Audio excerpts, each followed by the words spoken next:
Russia recently তাদের নাগরিকদের সরাসরি সাবধান করে দিয়ে বলেছে পাকিস্তানে না যেতে, কারণ সেখানে এখন বিপদের আশঙ্কা রয়েছে। আর এই ঘটনার পিছনে কিন্তু আতঙ্ক ছড়ানোর কোনো উদ্দেশ্য নেই। আসল কথা হলো, ভারত পাকিস্তানের উত্তেজনা এখন এমন একটি পর্যায়ে পৌঁছেছে যেখানে যে কোনো সময় বড় কিছু ঘটতে পারে। আপনারা খেয়াল করেছেন কি, সীমান্তে ফের গোলাগুলি শুরু হয়েছে। সেই সিজফায়ারের চুক্তি যা এতদিন আমরা শুনে এসেছি, সেটিও এখন যেন কৌতুকের নাম হয়ে দাঁড়িয়েছে।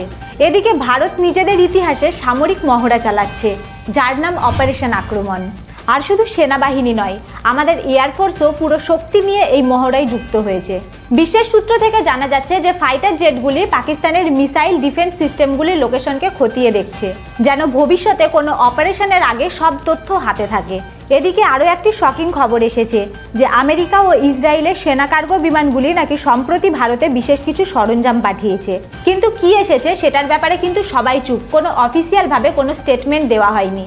এই সময় পাকিস্তানের ডিফেন্স মিনিস্টার আন্তর্জাতিক মিডিয়ার সরাসরি সামনে এসে বলেছেন যে কাশ্মীর ইস্যু নিয়ে ভারত ও পাকিস্তানের মধ্যে একটি গ্লোবাল স্কেলের যুদ্ধ লেগে যেতে পারে। এবং সবথেকে চমকে দেওয়ার মতন ঘটনা, ইরান নিজেকে হঠাৎ করে শান্তির দূত বানানোর চেষ্টা করছে। যে ইরান নিজেই প্রতিদিন ইসরায়েল বা আমেরিকার সঙ্গে ইনভলভ রয়েছে, তারাই এখন ভারত ও পাকিস্তানের মধ্যে মধ্যস্থতা করতে চায়। সত্যি বলতে এই ব্যাপারটি একটি খুবই অযৌক্তিক ব্যাপার। কিন্তু সবথেকে গুরুতর বিষয়টা হলো যে রাশিয়ান এম্বাসি এমন সরাসরি সতর্কবার্তা খুব কম সময়েই দেয়। যেদিকে ইউরোপ ও আমেরিকা প্রায়ই রুটিনের মতো ট্রাভেল ওয়ার্নিং দিয়ে থাকে, রাশিয়া তখনও অনেক হিসাব করে পদক্ষেপ নেয়। তাই যখন রাশিয়া সরাসরি কাউকে সাবধান করে, তখন বুঝতে হবে এর পিছনে নিশ্চয়ই কোনো শক্তপুক্ত গোয়েন্দা রিপোর্ট আছে। এটা কোনো হালকা কথা নয়, এটা সেই ধরনের সতর্কতা আসলে যেটা বড় কিছুর ইঙ্গিত দেয়। দেখুন, রাশিয়া পুরোপুরি ধরে নিচ্ছে যে ভারত আর পাকিস্তানের মধ্যে শীঘ্রই বড় কিছু ঘটনা ঘটতে চলেছে।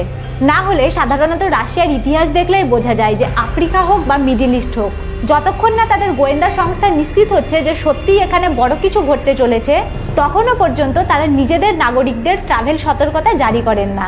আপনাদের মনে করিয়ে দিই, আগে যেটা কেজিবি নামে পরিচিত ছিল, এখন সেটা এফএসবি হয়ে গেছে। আর এফএসবি যদি কোনো দেশের সম্ভাব্য আক্রমণ বা বড় আতঙ্কের আভাস পায়, তবেই রাশিয়া এই ধরনের শক্ত বার্তা দেয়। এখন আপনাদের মনে হতে পারে রাশিয়া পাকিস্তান যাবেই বা কেন। আসলে ব্যাপারটা হলো যে বর্তমানে রাশিয়ানরা সহজেই আমেরিকা যেতে পারে না। ইউরোপের বিভিন্ন দেশেও প্রবেশ করা কঠিন হয়ে গেছে তাদের পাসপোর্ট সমস্যার কারণে। তাই তারা নতুন কিছু দেশ এক্সপ্লোর করতে চায়, আর তার মধ্যে পাকিস্তানও ইনক্লুড রয়েছে, এবং তারা সেখানে ট্রাভেল করার চেষ্টা করছে।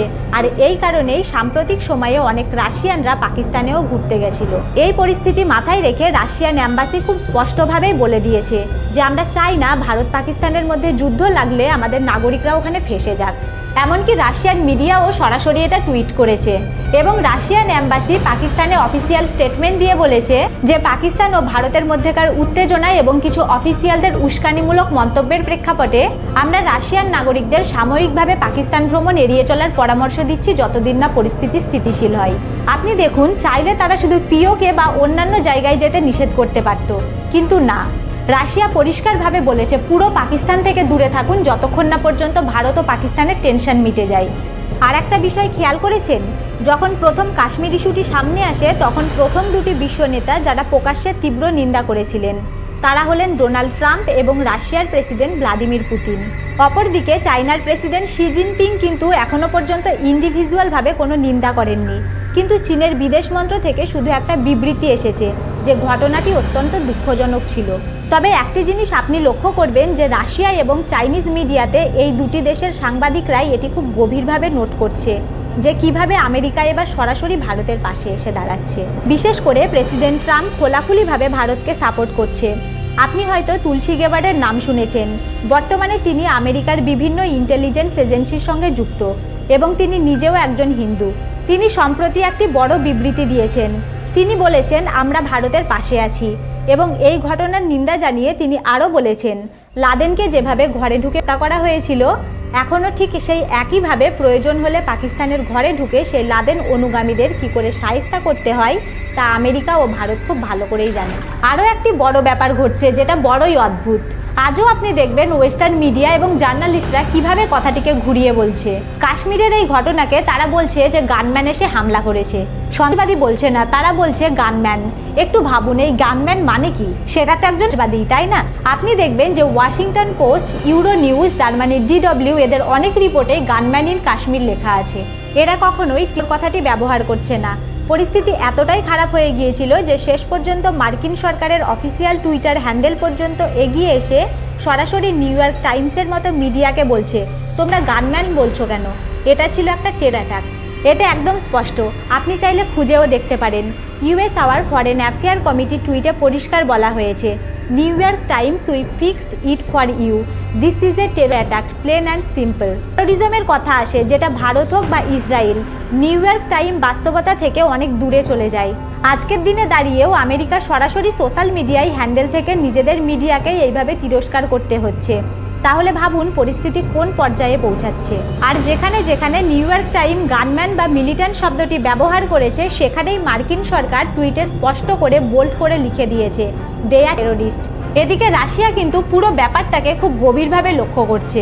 রাশিয়ার জিওপলিটিক্যাল বিশ্লেষকরা এখন সিরিয়াসলি বিশ্লেষণ করছে যে কিভাবে আমেরিকা ভারতের পাশে এসে সরাসরি দাঁড়িয়ে পড়ছে। ইসরায়েলের মতো হয়তো 100% লেভেলে এখনো হয়নি, কিন্তু বলতে গেলে ধীরে ধীরে সেই পথেই এগোচ্ছে।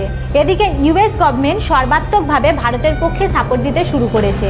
আর এই কারণেই রাশিয়ার মনে হচ্ছে যে এখন ভারতের তরফ থেকে কোনো না কোনো মিলিটারি অপশন নেওয়া এখন সময়ের ব্যাপার মাত্র।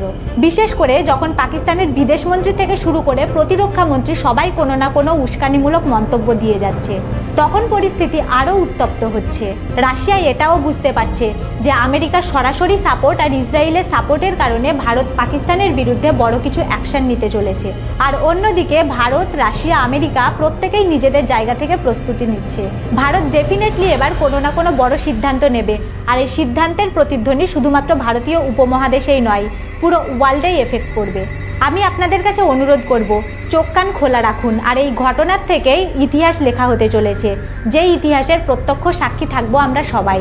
আর হ্যাঁ, যদি বড় কোনো আপডেট আসে, নতুন কোনো মিলিটারি আপডেট, ডিপ্লোম্যাটিক সিদ্ধান্ত বা অন্য কোনো পদক্ষেপ, আমি সাথে সাথেই আপনাদের আপডেট দিয়ে দেব। আর সেই সব আপডেট পেতে যদি আমাদের চ্যানেলে নতুন হয়ে থাকেন, তাহলে অবশ্যই চ্যানেলটিকে সাবস্ক্রাইব করে রাখবেন। আর যদি ভিডিওটি ভালো লাগে, তাহলে ভিডিওটিতে লাইক করতে ভুলবেন না। দেখা হচ্ছে পরবর্তী ভিডিওতে। আপনাদের সকলকে অসংখ্য ধন্যবাদ।